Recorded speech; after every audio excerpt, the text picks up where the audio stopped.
பிரியமானவர்களே, கர்த்தர் நல்லவர். இந்த நாள் கர்த்தர் உண்டு பண்ணின நாள். இதில் நாம் மகிழ்ந்து களி கூறுவோம். ஆண்டவராகிய இயேசு கிறிஸ்துவின் நாமத்தினால இந்த நல்ல சத்தியங்களை கேட்கும்படியாக நான் உங்கள் ஒவ்வொருத்தரையும் வாழ்த்தி ஆசீர்வதிக்கிறேன். இந்த புதிய மாதத்திலையும் கூட நாம் கர்த்தருடைய வார்த்தைகளோடு கூட இந்த மாதத்தை நாம் துவங்குவது நிச்சயமாகவே நமக்கு ஆசீர்வாதமாக இருக்கும். எல்லாருமே மாதத்தில் ஃபர்ஸ்ட் வீக் பார்த்தா ஒரு மாதம் முடியும் போது இமீடியட்டாக நம்ம பட்ஜெட் போட ஆரம்பிக்கிறோம்.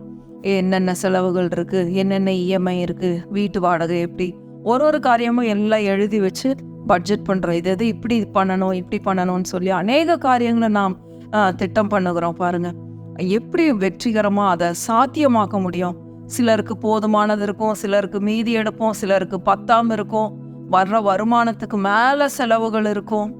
எது எப்படி இருந்தாலும் நாம் கர்த்தருடைய வார்த்தையில் நாம் நம்பி நிற்கும்போது நிச்சயமா இந்த மாதத்துல நாம் மீதி எடுக்கிறவர்களாக இருப்போம். நம்மளுடைய வருமானத்துக்கு மேல செலவுகள் இருந்தாலும் நாம் கர்த்தருடைய வார்த்தையின்படி ஒவ்வொரு செலவுகளை நம்ம செய்யும் பொழுது, திட்டமிட்டு செலவு பண்ணும் பொழுது நிச்சயமாய் நாம் மீதி எடுப்போம். அவருடைய வார்த்தை நம்மளுடைய வருமானத்தை பெருக்குகிற வார்த்தையா இருக்கிறது. பாருங்க, கர்த்தர் ரொம்ப நல்லவர். பிரியமானவர்கள், இன்றைக்கும் கூட இப்படிப்பட்ட வார்த்தைகள், என்ன வார்த்தைகளை நம்ம பேசணும் அப்படின்னு சொல்லி தான் உதாரணத்தோடு கூட இன்னைக்கு நம்ம பார்க்க போறோம். பாருங்க,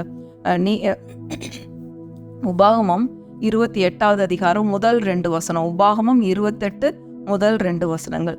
இன்று நான் உனக்கு விதிக்கிற உன் தேவனாகிய கர்த்தருடைய கட்டளைகளின்படி எல்லாம் செய்ய நீ கவனமாயிருக்கும்படிக்கு அவர் சத்தத்துக்கு உண்மையாய் செவி கொடுப்பாயானால் உன் தேவனாகிய கர்த்தர் பூமியில் உள்ள சகல ஜாதிகளிலும் உன்னை மேன்மையாக வைப்பார். ஆண்டவர் நம்மளை சகல ஜாதிகளிலும் நம்மளை மேன்மையாய் வைத்திருக்கிற தேவன். பாருங்க, அவருடைய வார்த்தையை நம்ம முன்னாடி வச்சு நடக்கும் பொழுது சகல ஜாதிகளிலும் நாம் ஆண்டவர் நம்மளை மேன்மையாய் வைக்கிற தேவன். அடுத்தது 2வது வசனம்.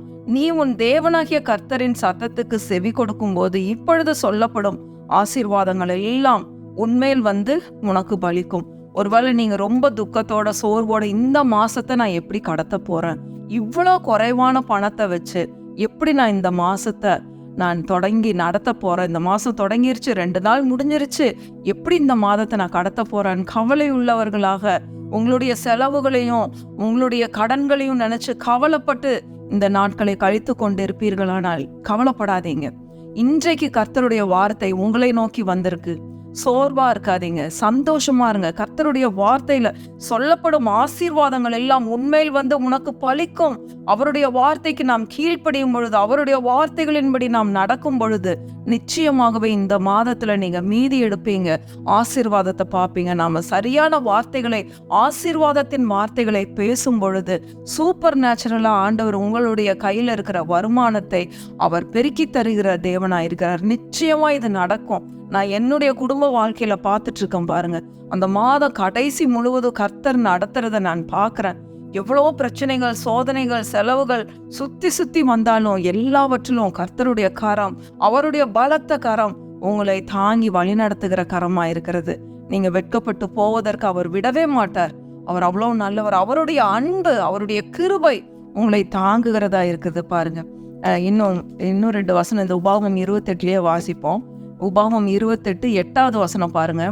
கர்த்தர் உன் களஞ்சியங்களிலும் நீ கையிடும் எல்லா வேலையிலும் உனக்கு ஆசீர்வாதம் கட்டளையிடுவார். களஞ்சியங்கள்னா உங்க பேங்குகள்ல, களஞ்சியங்களிலும் நீ கையிடும் எல்லா வேலையிலும் உனக்கு ஆசீர்வாதம் கட்டளையிடுவார்.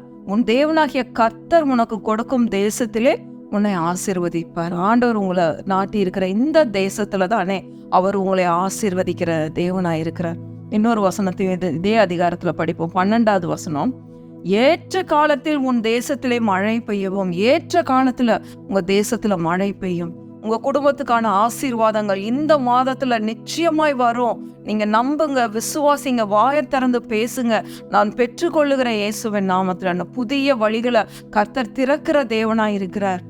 இரும்பு கதவுகளை எல்லாம் நான் உடைப்பேன்னு சொல்லியிருக்காரு. வெண்கல கதவுகளை உடைத்து இருப்பு தாழ்பால்களை அவர் முறிக்கிற தேவனாயிருக்கிறார். பாருங்க, உனக்கு ஏற்ற காலத்திலே உன் தேசத்திலே மழை பெய்யவும் நீ கையிட்டு செய்யும் வேலைகளை எல்லாம் ஆசீர்வதிக்கும். நீங்க கையிட்டு செய்கிற வேலைகளை அவர் ஆசீர்வதிக்கிற தேவனாயிருக்கிறார். கர்த்தர் உனக்கு தமது நல்ல பொக்கிஷசாலை ஆகிய வானத்தை திறப்பார். ஹல்லேலூயா. இப்பமே சொல்லுங்க, கையை வானத்துக்கு நேராக உயர்த்தி, கர்த்தாவே, என்னுடைய வானம், எனக்காக நீர் வைத்திருக்கிற வானம் திறக்கப்படுது. இயேசுவின் நாமத்தினால வானம் திறக்கப்படும் போது என்னாகும்? பரலோகத்திலிருந்து எல்லா நன்மைகளும் எல்லா ஆசீர்வாதங்களும் நம்மளை தேடி வரும் பாருங்க. அடுத்தது, நீ அநேகம் ஜாதிகளுக்கு கடன் கொடுப்பாய். உங்க கடன்கள் மத்தியில நீங்க இதைய சொல்லுங்க, இது கர்த்தருடைய வார்த்தை. இன்றைக்கு அவர் உங்கள் கடன்களை மன்னித்திருக்கிறார். பிரியமானவர்களே, இந்த கடன்களுக்கான மன்னிப்பும் தயவும் உங்களை இந்த நாள்ல தேடி வருகிறது. உங்களுடைய கண்ணீரை கர்த்தர் கண்டிருக்கிறார். இது ஏதோ நான் திரும்ப திரும்ப சொல்றேன், ஏதோ ஒரு மோட்டிவேஷனல் ஸ்பீச் கிடையாது. கர்த்தருடைய வார்த்தை, நிறைவேறுகிற வார்த்தை. அவருடைய ஜீவன் இந்த வார்த்தைகள்ல உண்டாயிருக்கிறது. அவர் எதுக்காக இந்த உலகத்துல தன்னுடைய உயிரை கொடுத்தாருன்னா, நம்மளுடைய தரித்திரங்களையும் நம்மளுடைய பற்றாக்குறைகளையும் போக்கும்படியாக தான் கல்வாரி சிலுவையில அவர் தன்னுடைய உயிரை கொடுத்தார், தன்னுடைய ஜீவனை கொடுத்தார். அவருடைய தலையில முள்முடிய வச்சாங்க பாருங்க. நம்மளுடைய தரித்திரம் எல்லாம் அவருடைய தலைக்கு போயிருச்சு. அதனால அவருடைய ஐஸ்வர்யம் நம்ம மேல வந்திருக்கு. அவருடைய ஐஸ்வர்யம் நம்ம மேல வந்ததுனாலதான் கர்த்தருடைய வார்த்தை சொல்லுகிறது, அநேகம் ஜாதிகளுக்கு கடன் கொடுப்பாய். மாசம் இஎம்ஐ பே பண்ணும் போதே சொல்லுங்க, வீட்டு வாடகை கொடுக்கும் போதே சொல்லுங்க, வாடகை எடுத்து வச்சு சொல்லுங்க, கர்த்தர் சீக்கிரமா எனக்கு நல்ல சொந்த வீட்டை கொடுக்க போறார், சீக்கிரம் நான் சொந்த வீட்டுக்கு போறேன், இந்த இஎம்ஐ எல்லாம் நான் ரெடி கேஷ் கொடுத்து நான் சீக்கிரம் வாங்க போறேன், கர்த்தர் எனக்கு உதவி செய்ய போறார். ஏன்னா அநேகம் ஜாதிகளுக்கு, நேஷன்ஸ்க்கு நீங்க கடன் கொடுப்பீங்கன்றது கர்த்தருடைய வார்த்தை. நீயோ கடன் வாங்காதிருப்பாய். ஒவ்வொரு நாளும் இந்த வார்த்தையை சொல்லுங்க. ஆண்டவரே, உங்க வார்த்தை சொல்லுகிறது, இந்த வார்த்தை சொல்லுகிறது, இதை நான் அனுதினமும் சொல்றேன் பாருங்க. நீயோ கடன் வாங்காதிருப்பாய், அநேகம் ஜாதிகளுக்கு கடன் கொடுப்பாய். நீங்க வார்த்தை சொல்லியிருக்கீங்க. எத்தனை பேர்கிட்ட போய் கடன் வாங்கி வாங்கி நாங்க வெட்கப்பட்ட நிலையில இருக்கோமே. ஆண்டவரே, இந்த நாள்ல இந்த வார்த்தையின்படி எங்க குடும்பத்தில் இப்படி நடக்க போகுதுன்னு நீங்க ஒவ்வொரு நாளும் இதை அறிக்கை பண்ணுங்க. கர்த்தருடைய வார்த்தை வெறுமையாய் திரும்பாது.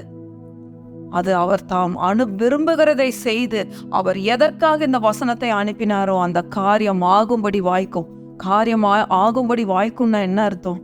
நம்ம அநேகம் தேசங்களுக்கு கடன் கொடுப்போம்.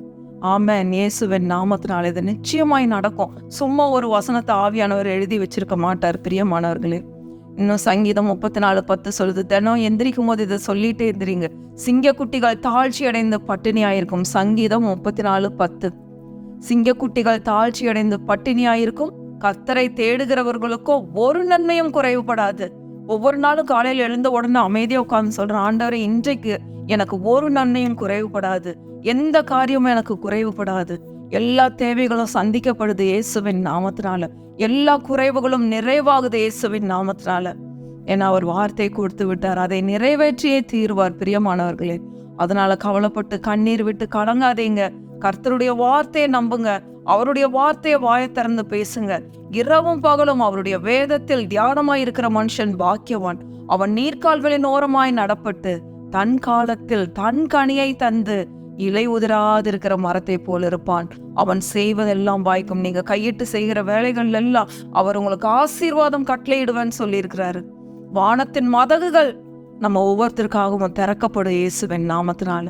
வெண்கல கதவுகளை உடைத்து இருப்பு தாழ்பால்களை முறித்து அந்தகாரத்தில் இருக்கிற பொக்கிஷங்களையும் ஒளிப்பிடத்தில் இருக்கிற புதையல்களையும் நான் உனக்கு கொடுப்பேன் என்று சொல்லி இருக்கிறார். வார்த்தை ஒன்று கூட வெறுமையாய் திரும்பாது. ஒரு தொணக்கால், ஒரு எழுத்தின் உறுப்பு கூட அவமாய் போகாது. அவருடைய வார்த்தையில் அவ்வளோ வல்லமை இருக்கு. பிரியமானவர்களே, இந்த வல்லமையை, இந்த வார்த்தைகளை எடுத்து வாயில அறிக்கை பண்ணுங்க. ஒவ்வொரு நாளும் சொல்ல தவறாதீங்க. ஒவ்வொரு நிமிஷமும் சொல்லுங்க, நான் கடன் வாங்க மாட்டேன், நான் அநேகம் ஜாதிகளுக்கு கடன் கொடுப்பேன், நான் அநேகம் ஜாதிகளுக்கு கடன் கொடுப்பேன். உங்க வெட்கத்திற்கு மத்தியில இதை சொல்லுங்க. நிச்சயமாய் வார்த்தை தான் ஜெயிக்கும். நாம் முற்றிலும் ஜெயம் கொள்ளுகிறவர்கள்.